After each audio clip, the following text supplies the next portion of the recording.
Abra sua Bíblia comigo no livro de Atos dos Apóstolos, capítulo de número 28. Agora eu posso tirar, né?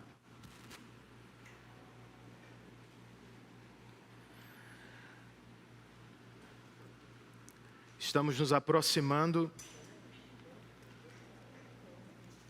do final desta longa exposição de Atos dos Apóstolos.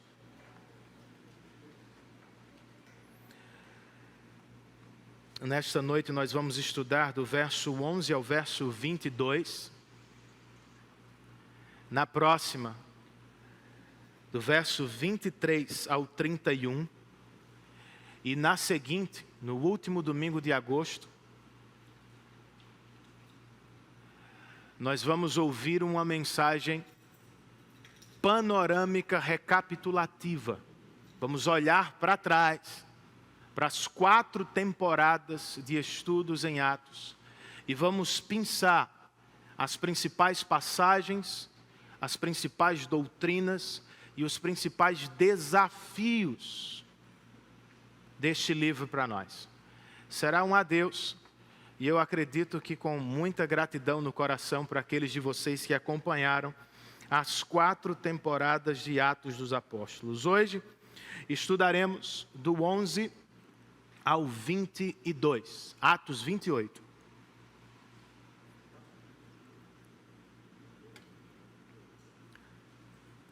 De vez em quando, queridos, Deus nos concede tempos de tranquilidade, dias de brisa suave. Nas palavras do rei Davi, em verdes pastagens me faz repousar, e me conduz a águas tranquilas. Sim, é o Senhor quem nos dá prosperidade, tranquilidade e segurança. A vida cristã não é feita apenas de tempestades e guerras. Ela também tem bonança e paz, graças a Deus por isso. Ainda assim, como bem destaca o pastor John Piper, nós precisamos ter cuidado com as verdes pastagens e com as águas tranquilas. Por quê, irmãos? Em tempos de paz e prosperidade, escreve Piper, nós somos tentados por inúmeras distrações. Geralmente, falamos pouco com Deus e falamos muito de Deus. Talvez tenha sido assim para alguns na pandemia. Descanso, entretenimento, casa e até família podem ter tomado muito do nosso tempo. Sem perceber, nos distraímos. Nos afastamos de Deus e nos aproximamos demais de suas dádivas. Será? Mas e o que deveríamos estar fazendo, irmãos? Digamos que Deus nos dê tempos de paz depois desta pandemia. Como vamos aproveitar? Como devemos viver os tempos de tranquilidade que o Senhor mesmo nos concede? Nós podemos aprender algo com este texto de Atos 28. Texto que narra a chegada de Paulo a Roma. E eu quero ler, para começar com vocês, o verso de número 16. Atos 28.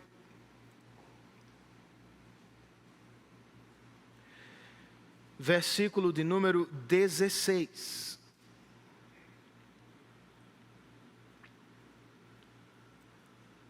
O texto inspirado nos diz: quando chegamos a Roma, Paulo recebeu permissão para morar por conta própria, sob a custódia de um soldado. Oremos mais uma vez. Senhor, nós nos aproximamos de Tua palavra nesta noite. E a minha oração por esta congregação que o Senhor me confiou é só uma: que nós vivamos o que os nossos antigos irmãos viveram, aquilo que está registrado em Neemias 8, quando Esdras se colocou de pé para ler e explicar tua palavra. Teu povo, Senhor, foi tomado de alegria e ao mesmo tempo de temor.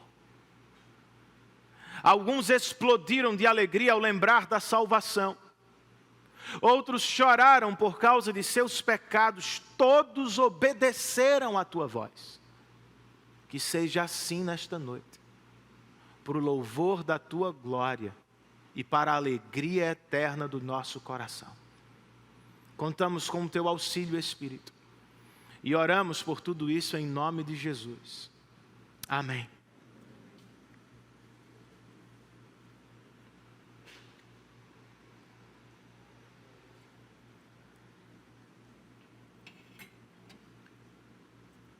Visitar Roma, queridos, estava nos planos do apóstolo já há alguns anos. Em Éfeso ele disse, e Lucas registrou, depois de ir a Jerusalém, eu tenho que ir a Roma. E de Corinto, dizem os estudiosos, que na mesma época, Paulo escreveu sua grande carta aos romanos. E no parágrafo de abertura, nós encontramos Deus, a quem sirvo de todo o coração, pregando o evangelho de seu Filho, é minha testemunha de como sempre me lembro de vocês em minhas orações. E peço que agora, finalmente, pela vontade dEle, seja-me aberto o caminho para que eu possa visitá-los. O caminho, enfim, foi aberto, irmãos. Paulo vai chegar a Roma, mas como ouvimos, não será sem dificuldades. Ele passou por prisões em lugares diferentes e teve de sobreviver a um furacão, a um naufrágio e a uma picada de cobra, mas ele conseguiu. Ele está chegando a Roma. Por graça e em cumprimento à promessa que lhe fez, Deus está trazendo o seu servo à capital do império. E diferentemente do que ele acabou de viver, e até do que esperava encontrar, Paulo vai ter um tempo de paz. É o que Deus faz, irmãos. Vez por outra, por graça, Ele derrama sobre nós de sua paz. Tempos de refrigério, de alívio, de descanso. Louvado seja o Senhor por isso. Mas precisamos perguntar como vamos desfrutar desta dádiva. Como devemos viver os dias de paz e prosperidade. Vamos aprender com esta passagem. Comecemos com o que eu chamei de a viagem tranquila de Paulo, o que vai do verso 11 ao verso 14. Passados 3 meses, verso 11, embarcamos num navio que tinha passado o inverno na ilha. Era um navio alexandrino, que tinha por emblema os deuses gêmeos Castor e Pólux.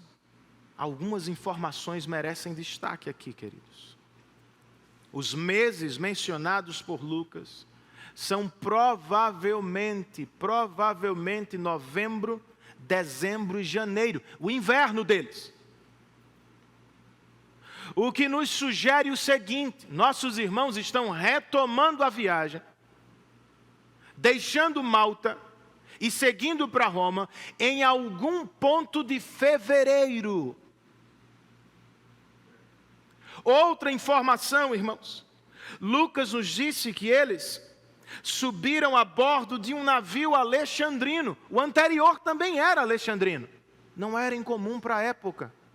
Inúmeros navios subiam do Egito para a capital carregados de trigo. O que é curioso é a informação sobre o emblema dos deuses gêmeos. Por que nos dizer isso? Por que se dá o trabalho de incluir esta informação? Eu não sei.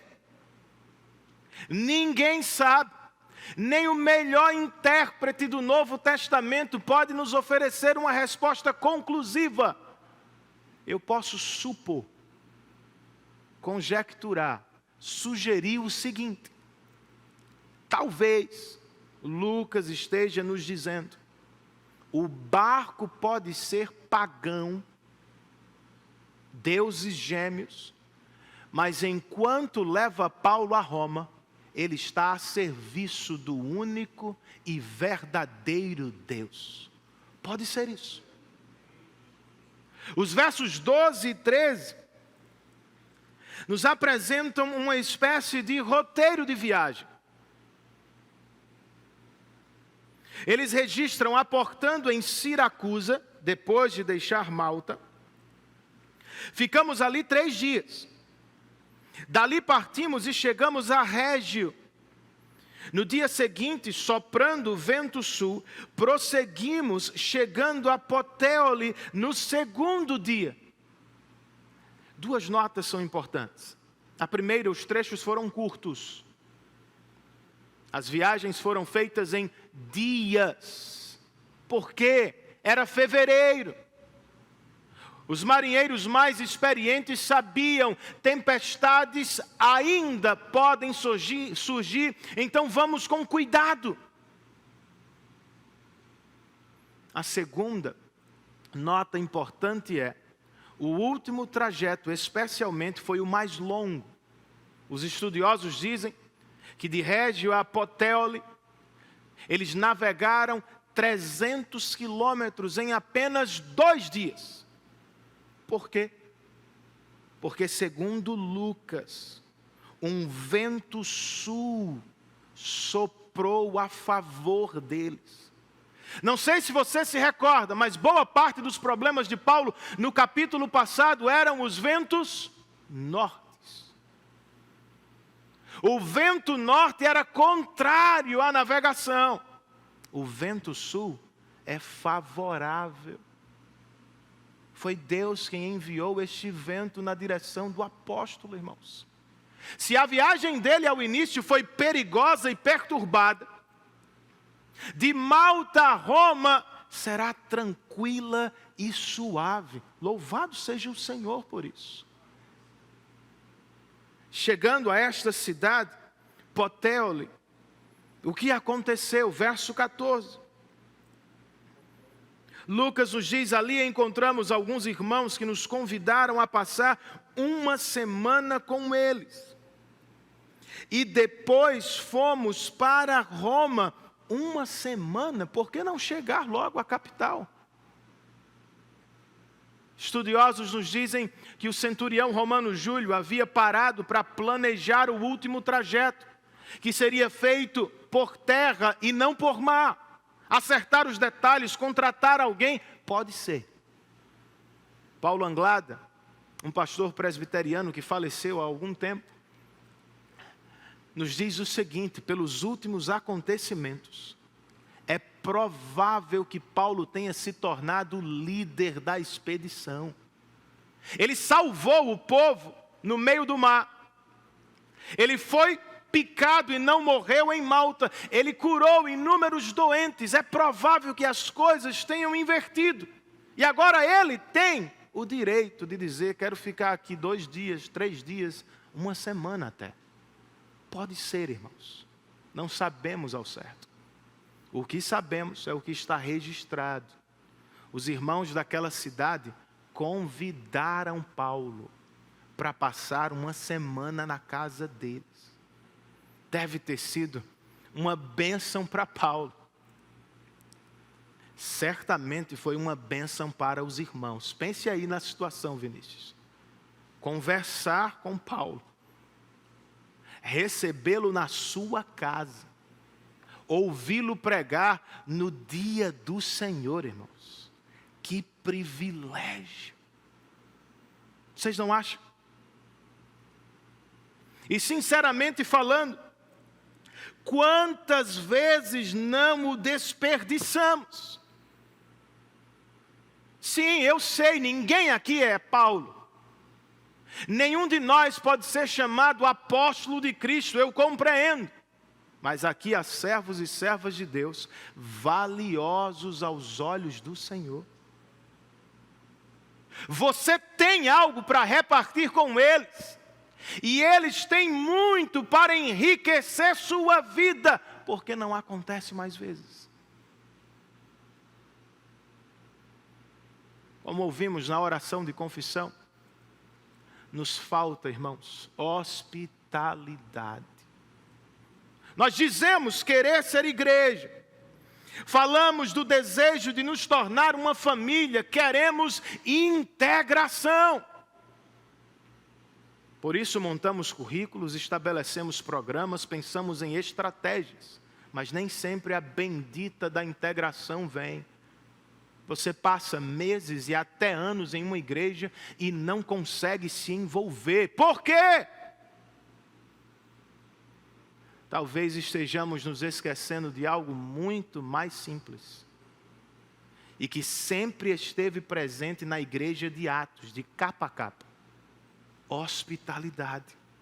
Abrir nossas casas e vidas para os irmãos.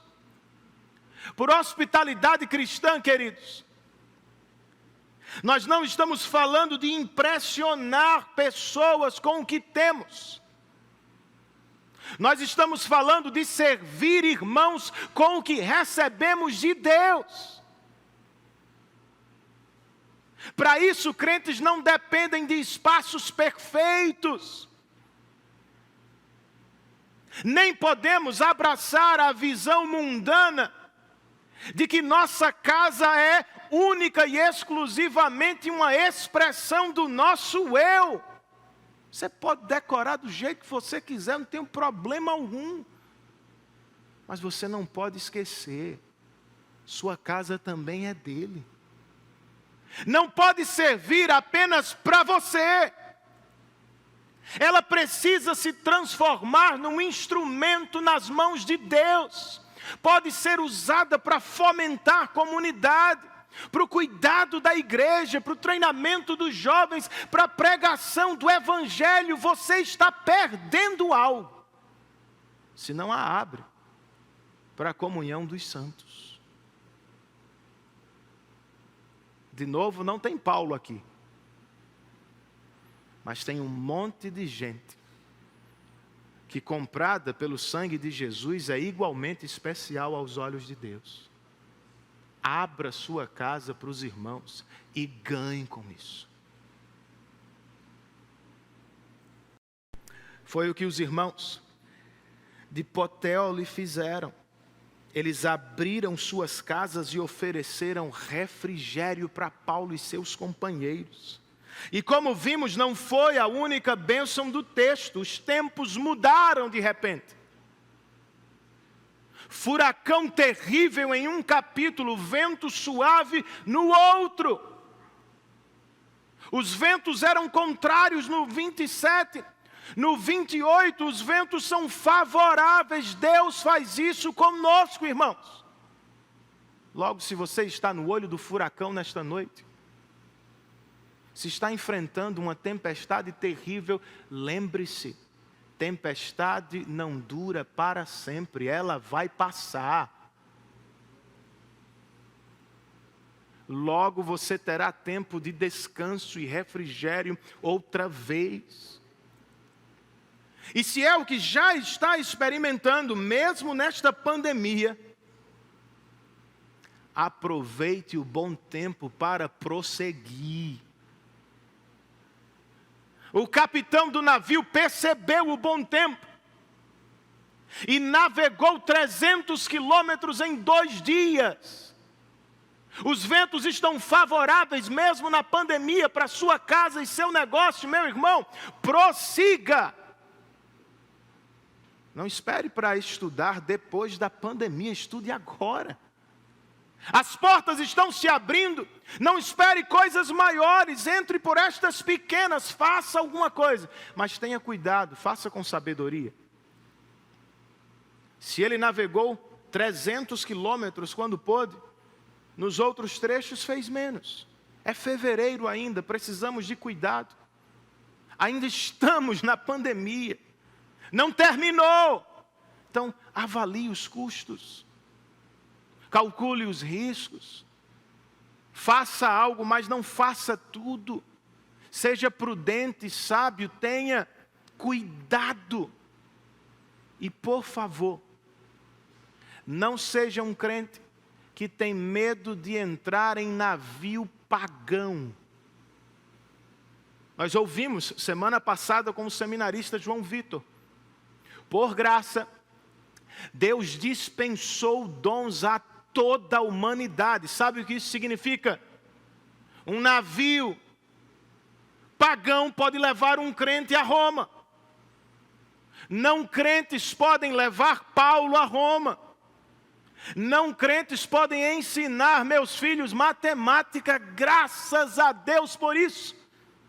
Dependesse de mim, coitados.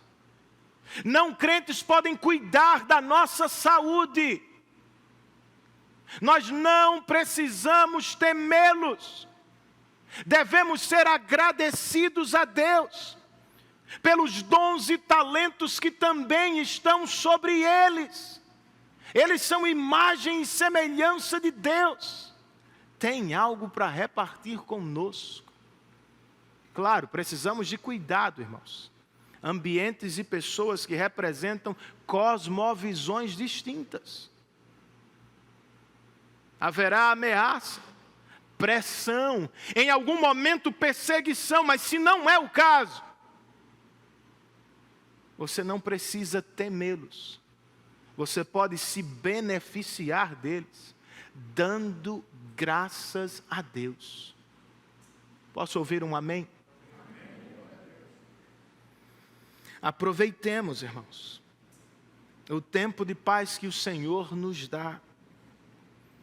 Depois de considerar a viagem tranquila de Paulo, ouçamos agora sobre a recepção calorosa dos irmãos. Versos 15 e 16, eu me refiro aos irmãos de Roma.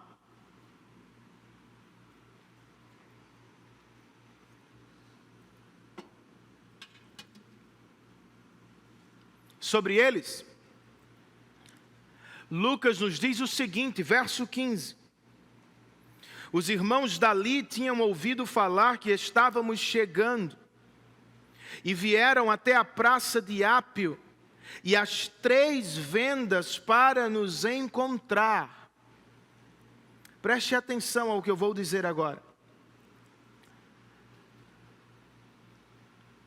Os primeiros leitores de Lucas não precisavam da informação sobre a distância. Eles reconheciam os locais mencionados, a praça de Ápio, as 3 vendas, eles sabiam. Nós, porém, precisamos, irmãos.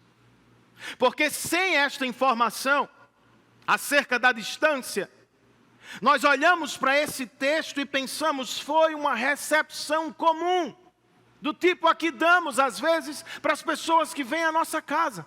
Não foi, irmãos. Alguns cristãos de Roma caminharam 50 quilômetros. Outros, 70 quilômetros para encontrar e receber Paulo.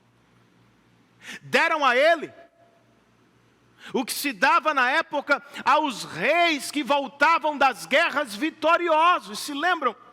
Já viram alguma cena assim em um filme épico? Os cidadãos deixam as cidades e vão fazer festa como os reis, fora dos limites dela. Mas Paulo não era rei, Renan. Nem mesmo um general. Não era sequer uma figura ilustre no ambiente político do império. Eu sei, irmãos.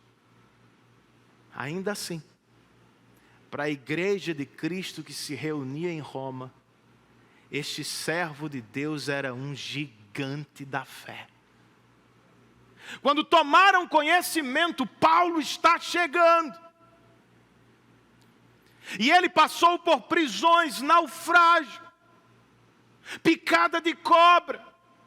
O apóstolo que nos escreveu a carta magna, que deu a vida pelo Evangelho em tantas cidades do Império, irmãos, o líder da igreja está chegando, vamos ao encontro dele.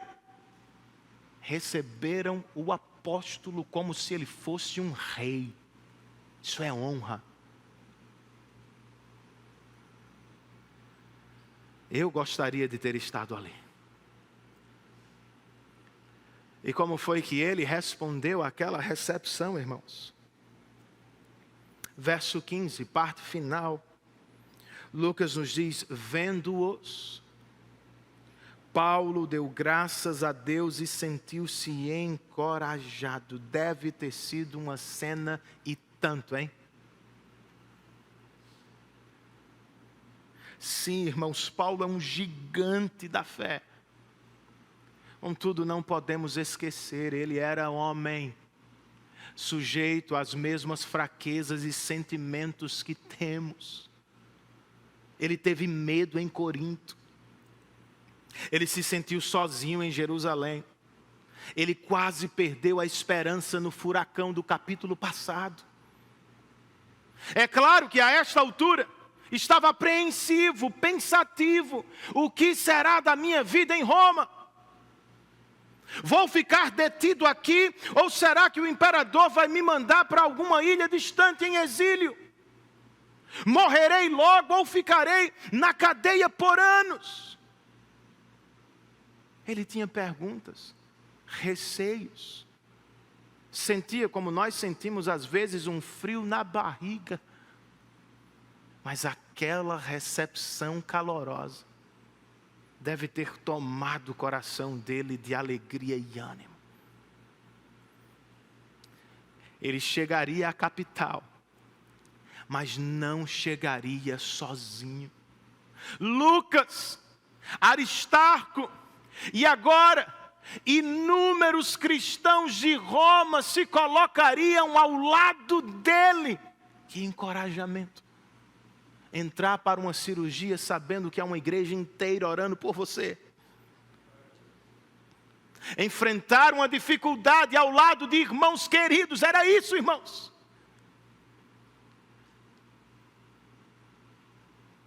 E talvez tenha sido por esta recepção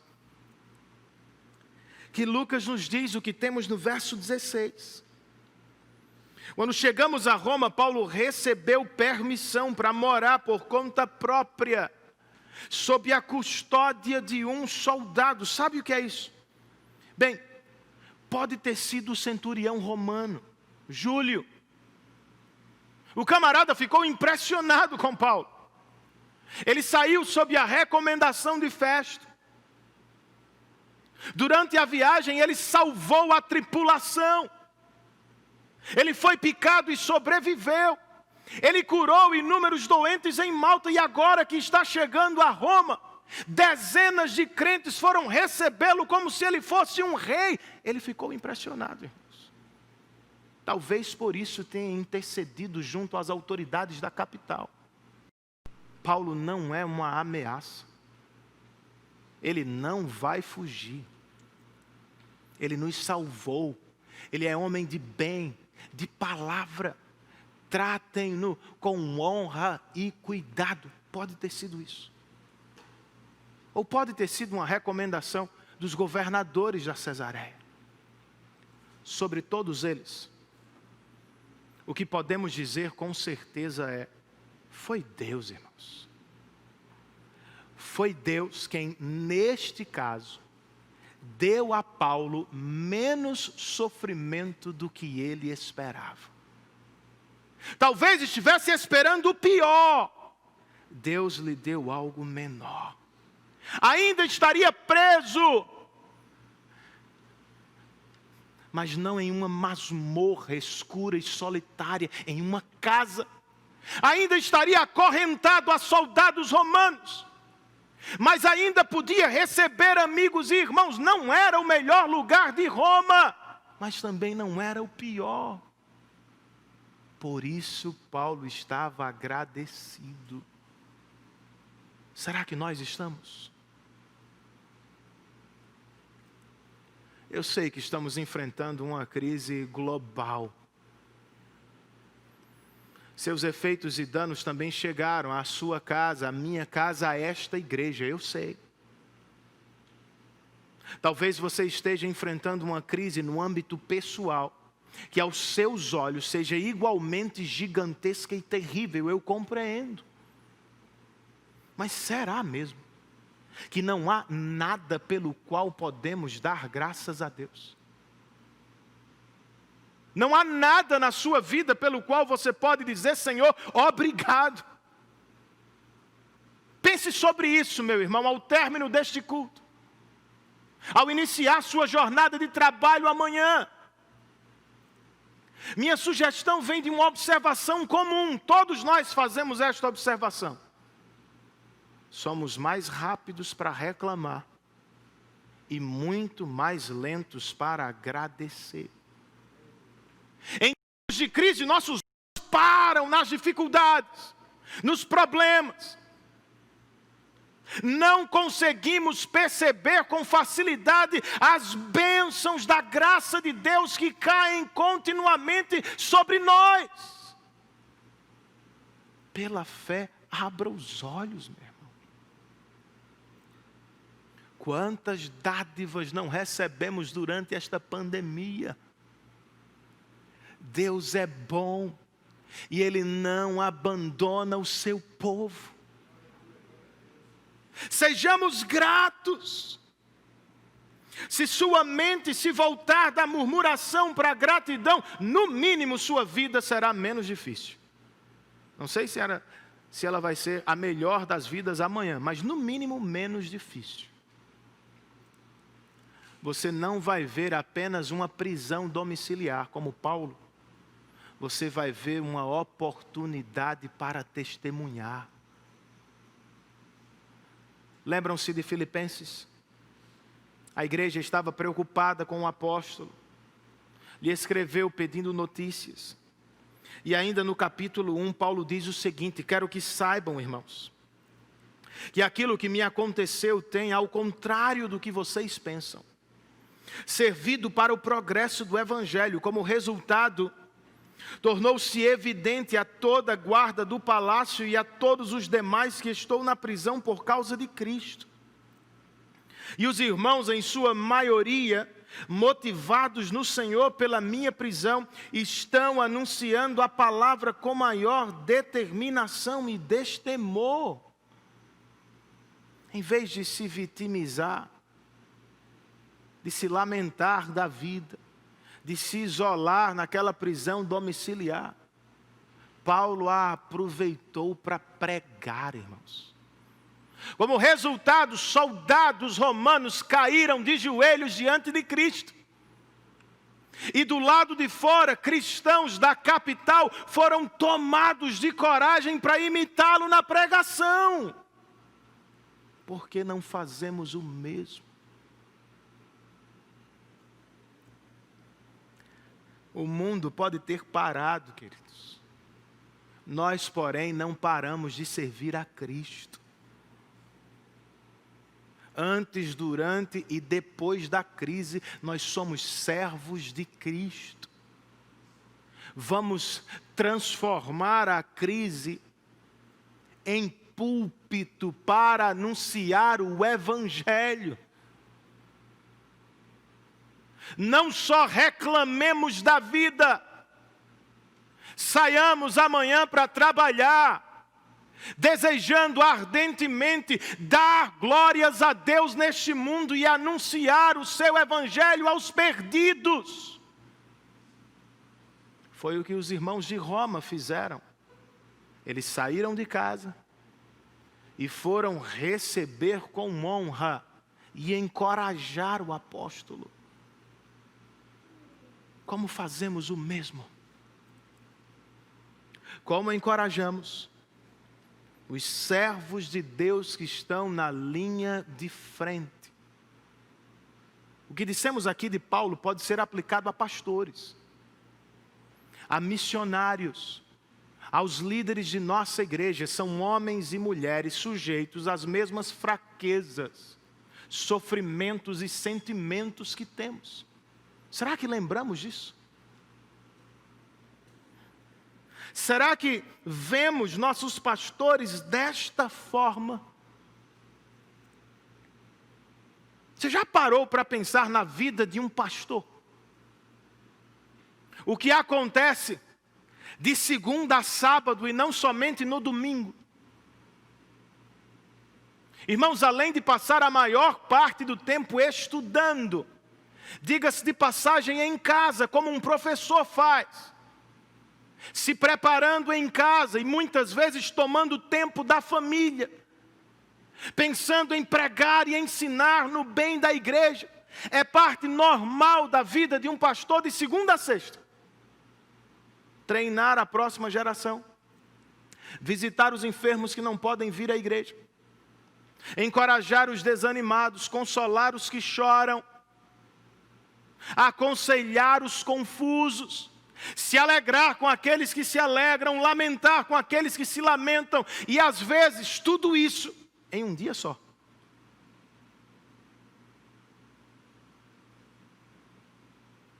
Mas de novo, como Paulo e como todos vocês, pastor também é gente. Quem aparece para consolar o pastor no dia da necessidade? Quem percebe os seus sofrimentos? Quem surge para aliviar a carga e não só para trazer mais?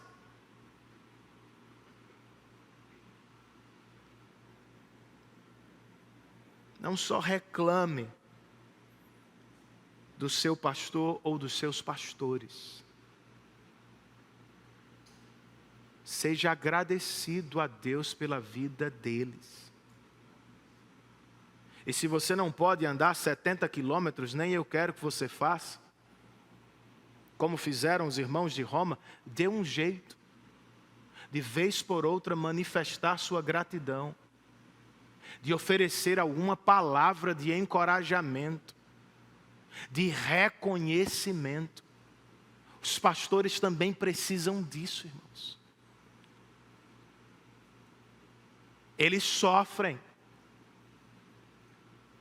Eles padecem das mesmas coisas. Eles também são maridos, são pais, pagam contas, enfrentam doenças. Sejamos mais agradecidos pelos servos de Deus que o Senhor mesmo nos deu. Outra pergunta surge desse texto. Como podemos encorajar os irmãos que sofrem? Paulo não é apenas pastor, é um crente que está preso em Roma por causa do Evangelho. Se olhar à sua volta, você vai perceber cristãos que sofrem. Pode ser uma mulher que foi abandonada pelo marido com crianças para cuidar. Ela é irmã nossa, é crente. Pode ser um homem que está atravessando um divórcio terrível, efeitos desastrosos. É nosso irmão. Pode ser um jovem que tem lutado continuamente contra as tentações e as ansiedades típicas de sua idade. Ele é nosso irmão. Alguém lhe vem à mente? Não só se lembre desta pessoa. E não só ore à distância. Vá ao encontro dela. Faça como os irmãos de Roma. Ah, pastor, eu não sei pregar um sermão bem elaborado. Você não precisa fazê-lo. Às vezes a melhor coisa que podemos fazer pela pessoa que sofre é estar lá. Nem sempre você precisa dizer algo, mas estar lá é muito importante para a pessoa que sofre. pense em alguém e faça algo durante a semana.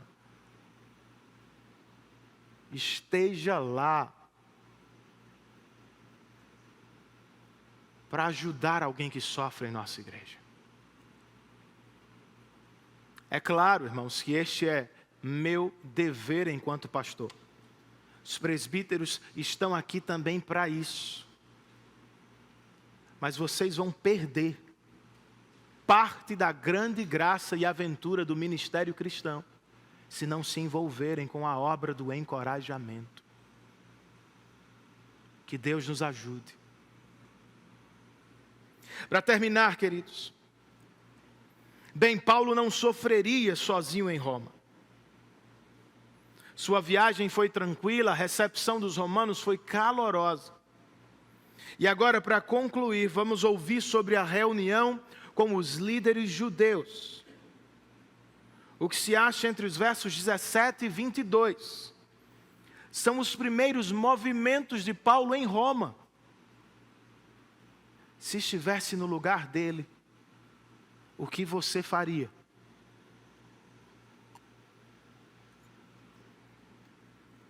Tiraria férias da obra de Deus? 30 dias, nenhum problema. Qualquer servo de Deus merece algumas férias. Paulo, eu diria, muito mais. Se tivesse liberdade, visitaria os locais turísticos de Roma. Quem não faria isso? Bem, eu não conseguiria, irmãos, apreciar toda a arte, toda a arquitetura de Roma. Eu não fui treinado para essas coisas. Paulo era culto. Certamente ele desfrutaria da beleza e da arquitetura. E de novo, não há nenhum problema com isso. Mas havia coisas mais urgentes para tratar.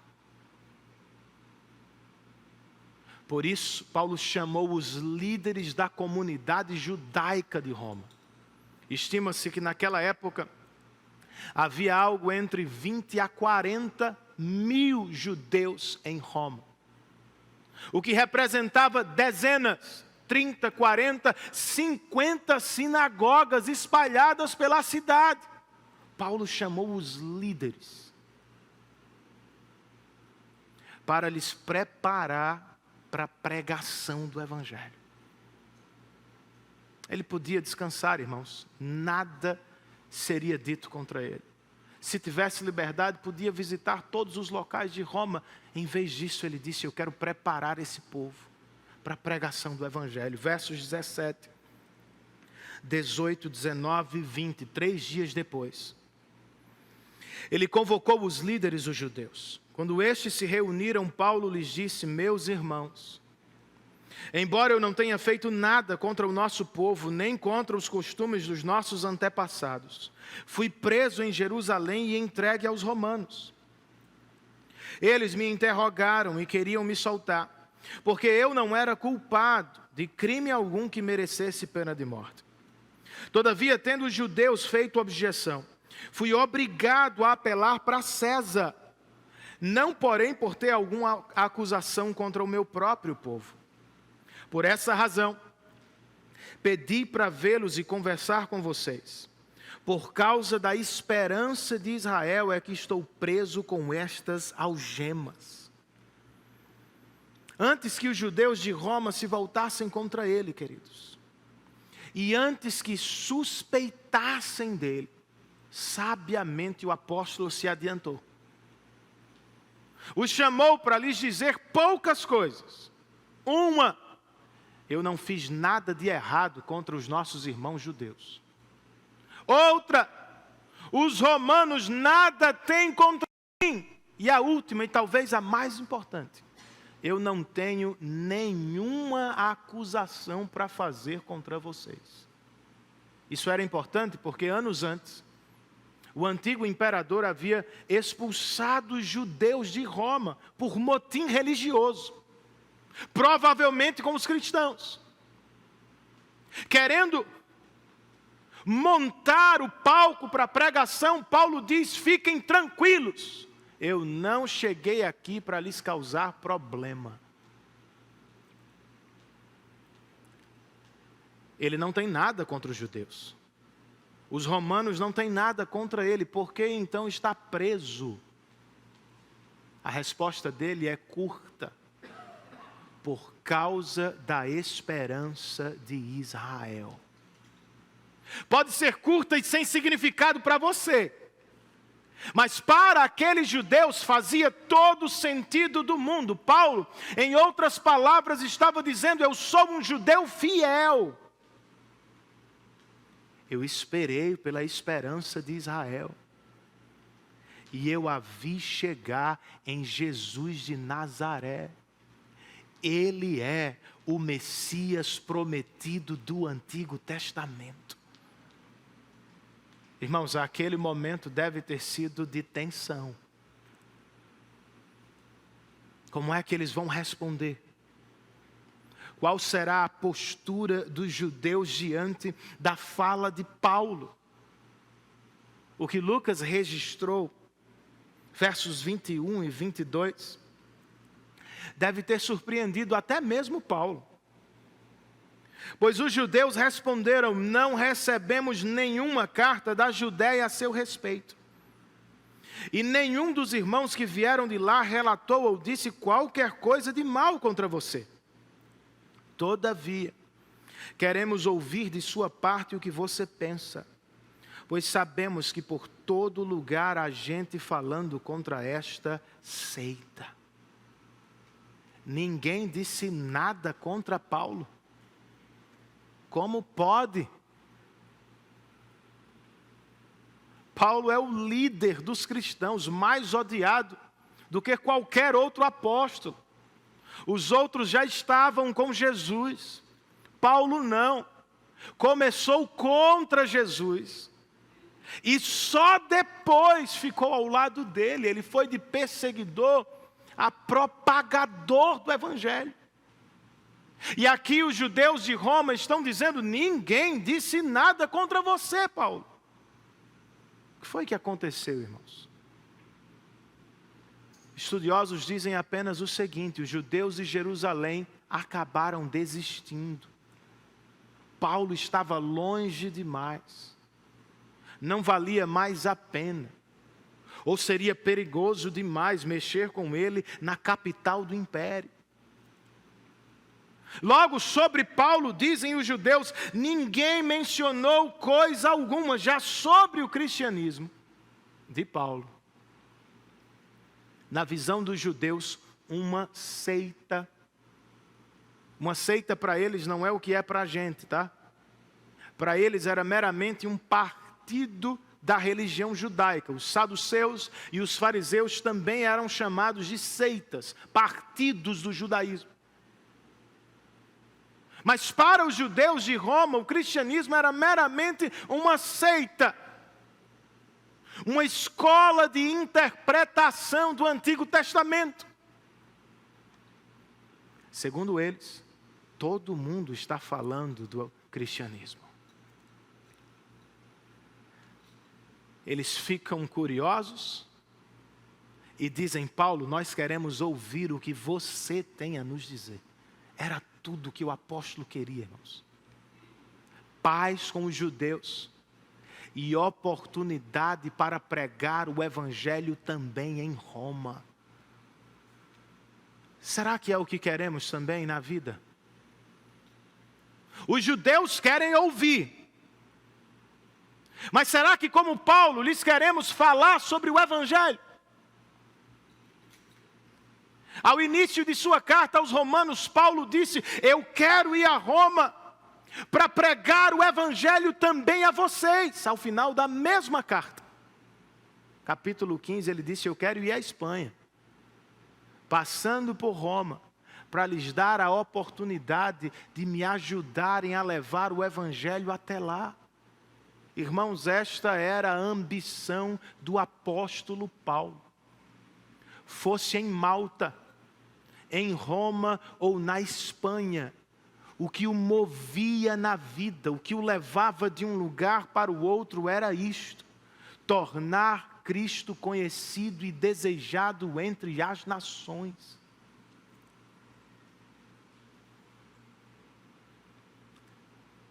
Será que nos seus planos há espaço para o Evangelho? Enquanto você planeja subir na vida, passar no Enem, passar no concurso, terminar a faculdade, conseguir uma cadeira, conquistar um espaço de trabalho, casar, ter filhos, mudar, construir uma família, enquanto você planeja estas coisas muito importantes, será que você também planeja usar todas elas para a glória de Cristo Jesus? Sim, irmãos, nós temos ambições, mas elas são diferentes. Não temos as mesmas ambições, ou ao menos não deveríamos encarar da mesma forma como os não cristãos. Todos queremos dinheiro, mas não com as mesmas motivações. Eu espero que não. Dinheiro não é Deus de cristão. Não é fonte última de prazer, segurança ou alegria. Não queremos dinheiro para erigir nosso próprio império e exibir nossa glória. Nós queremos dinheiro para fazer o reino de Cristo avançar no mundo, a partir das nossas casas e através da igreja de Cristo. Cristãos querem ter filhos. E um cristão que não quer ter filho sinaliza algum problema de interpretação bíblica. Tenha cuidado, se você está namorando com alguém que diz, de criança eu não gosto.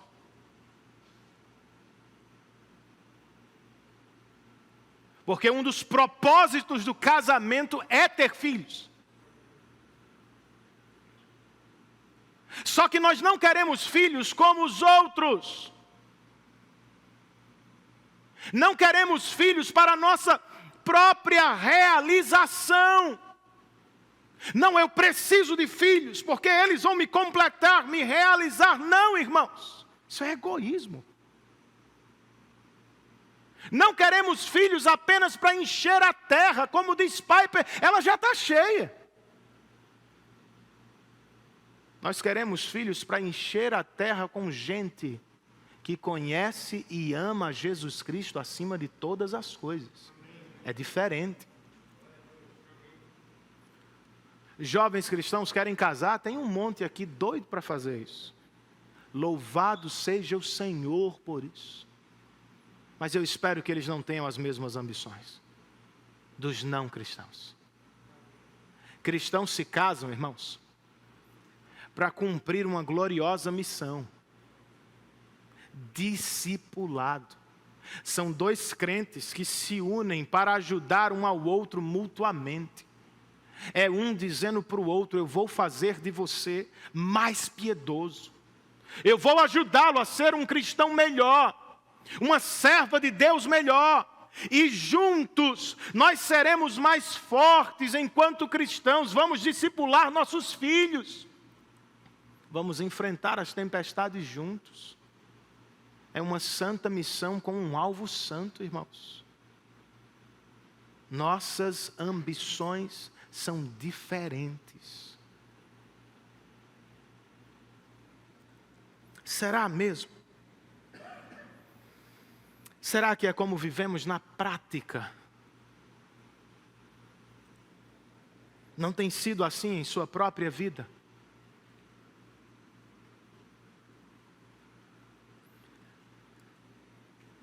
Por que não? Será que você tirou os olhos da esperança de Paulo? Se esqueceu da esperança do Evangelho? Talvez você esteja dizendo, não, pastor, isso não acontece comigo. Acontece. Mais do que você gostaria de confessar. Costumeiramente, nós deixamos de esperar no Senhor. e passamos a esperar demais das circunstâncias desta vida.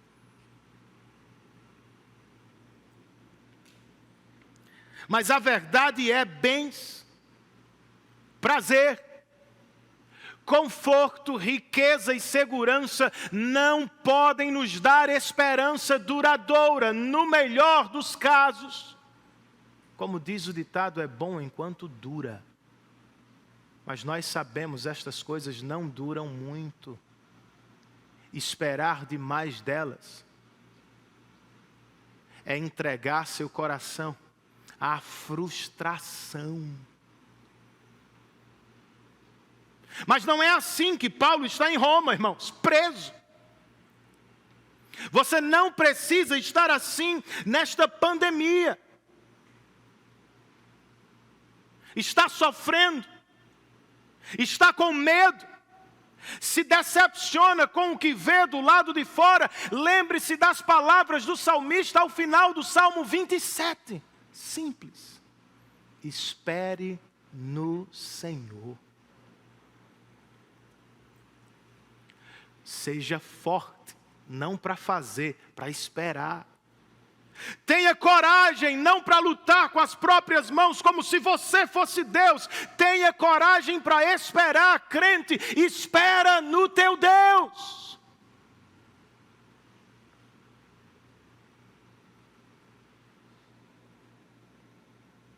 Você pode ter esperado demais do casamento.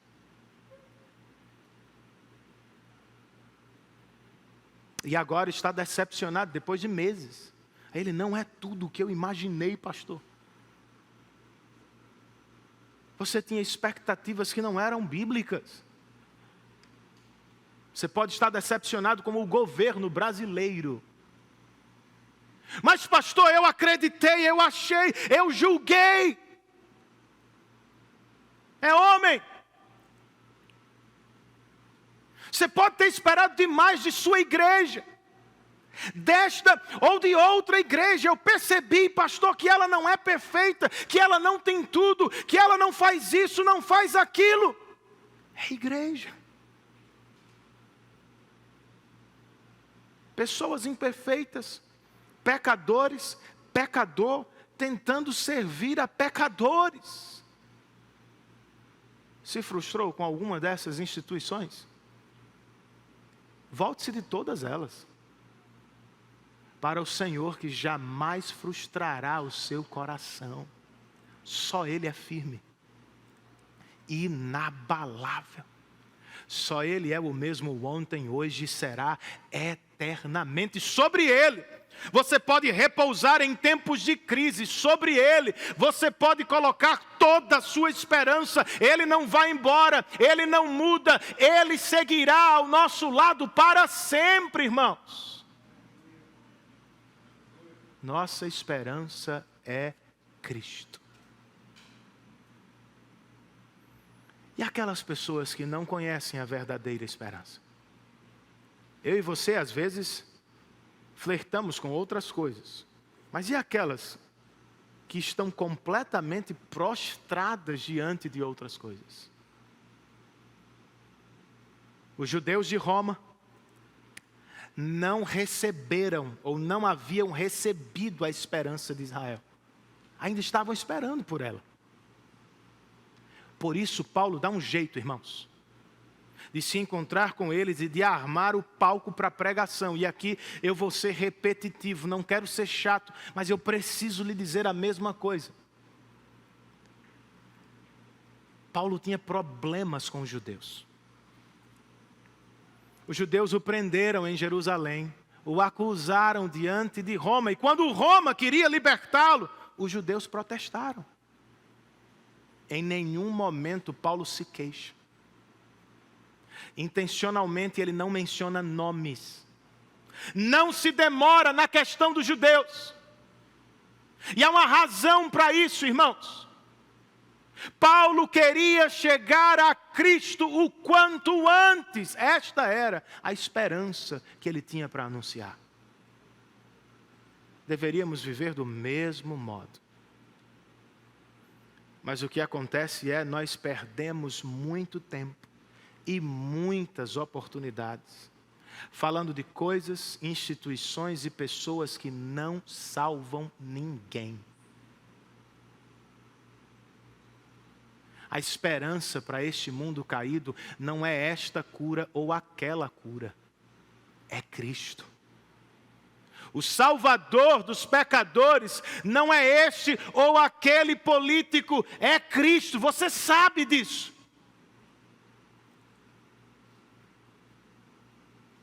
Seus amigos sem Cristo estão condenados ao inferno.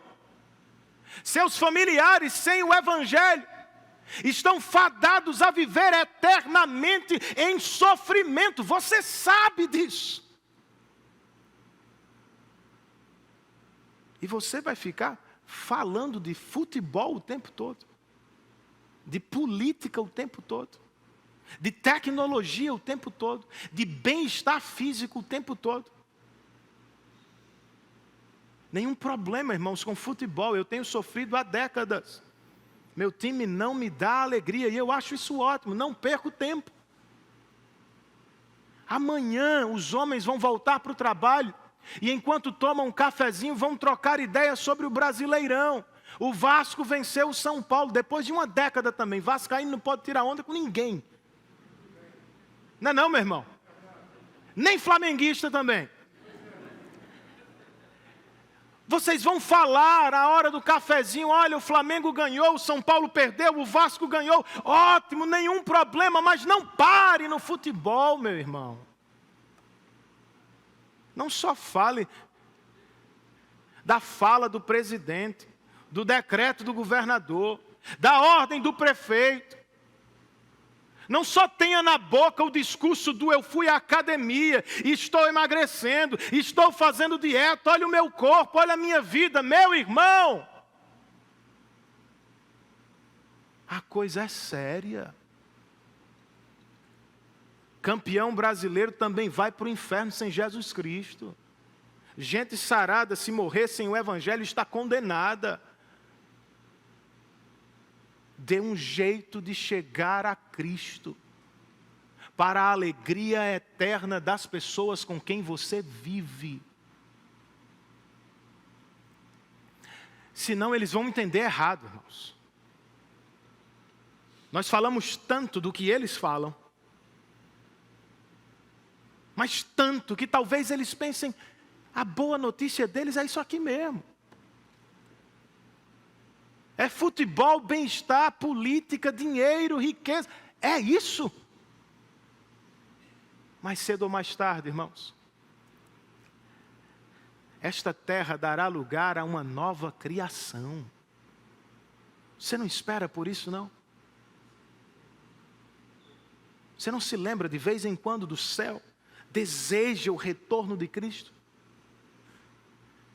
Pregue o Evangelho para a salvação dos pecadores. Sem Cristo eles estão perdidos, é a verdade. E nós sabemos, já concluindo, a vida muda muito rapidamente. Outro dia estávamos em pastos verdejantes, bebendo de águas tranquilas. E de repente vem um vale de sombra e de morte. Uma pandemia. É o que está no Salmo 23, o texto com o qual eu abri este sermão. E não é mera poesia, viu? É a vida. Por mais que você deteste essa ideia, a vida muda. Ora você está nos pastos verdejantes da tranquilidade, ora está no vale da sombra e da morte chorando, é assim. Logo o que mais importa não é onde estamos. O que mais importa é, temos um pastor que nos guarda e nos guia em todos os cenários da vida. Não sei se você se lembra, mas Jesus se chamou de o bom pastor. O que seria um bom pastor? Não tem nada a ver com o Papai Noel, que distribui presentes à torta e à direita se você tirar nota boa. Se não, meu irmão, sem presente no final do ano. Nada a ver. Segundo Jesus, o bom pastor é aquele que dá a vida pelas ovelhas. Se você já se perguntou o que Jesus fez na cruz, foi isso. Ele deu a própria vida pelas ovelhas. Não foi um ato de amor somente, irmãos. Não foi um ato exemplar do tipo, olha, eu fiz agora, vocês fazem. Também é, mas não é inicialmente isso. Aquilo ali foi um ato litúrgico, de culto. Os judeus passaram séculos sacrificando animais e derramando sangue para aplacar a justiça de Deus e ter o perdão de Deus sobre eles. Vocês se lembram disso? Jesus vem ao mundo como o Cordeiro Imaculado de Deus. E quando ele se entrega na cruz do Calvário, ele está cultuando a Deus no nosso lugar, se oferecendo como um sacrifício perfeito para cobrir a multidão dos nossos pecados. Era a vida dele pela sua.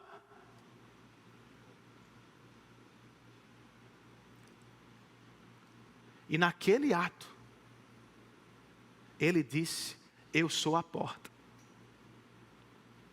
Quem quiser entrar no aprisco de Deus, venha através de mim. Domingo após domingo nós estamos aqui, adorando ao Deus que nos salvou em Cristo e convidando você a tomar parte nesta adoração. Mas só há um caminho. Se o Espírito está tocando o seu coração, dando-lhe olhos para ver a glória de Cristo, desejo de conhecê-lo, venha pelo caminho do Evangelho. Arrependa-se de seus pecados e confesse Cristo como seu único e verdadeiro Salvador.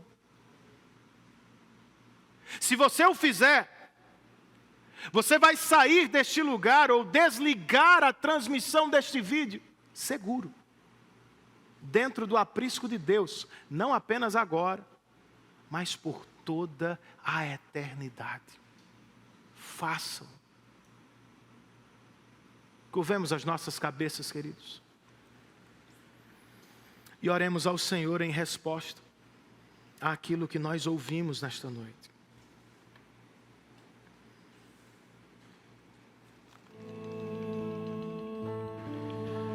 Senhor, nós fomos feitos para isso. O Senhor nos fez para a Tua glória. Por isso, como disse um santo Teu do passado, jamais acharemos paz fora de Ti. Nós buscamos, nos distraímos, brincamos com poças de lama às vezes, mas só o oceano da Tua glória pode nos encher de sentido e paz. Abra os nossos olhos espirituais nesta noite. Nos dê o vislumbre da Tua glória, lampejos da eternidade, gotas do céu. Um culto cristão é assim, Senhor.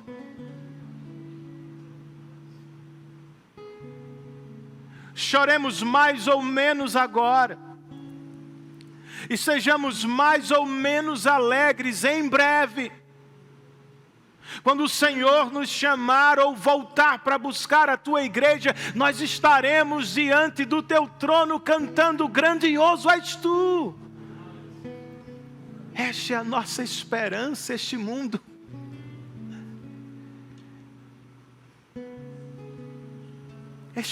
Senhor, é passageiro. As alegrias desta terra são efêmeras. Nada pode nos realizar, só Cristo. Convence-nos disso. Permita-nos a experiência da satisfação espiritual nele.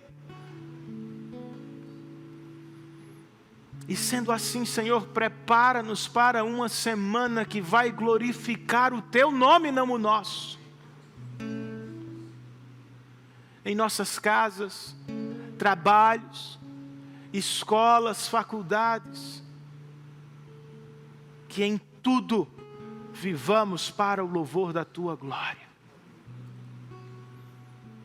Em nome de Jesus é o que nós te pedimos. E que o amor de Deus, nosso bendito Pai Celestial, que a maravilhosa graça de Cristo Jesus, nosso Senhor e Salvador, que a comunhão, a consolação, o poder e o cuidado do Santo Espírito de Deus estejam sobre todos nós, bem como sobre todos os nossos irmãos espalhados pela face da terra. Desde agora e para todos sempre, todos nós dizemos amém. Que Deus nos abençoe, queridos, tenhamos uma ótima noite e uma ótima semana na presença dEle. Nós vamos sair aqui pela minha esquerda, a começar pela primeira fila, encabeçada ali pela irmã Raquel. Por favor, minha irmã. Que Deus os abençoe em Cristo Jesus.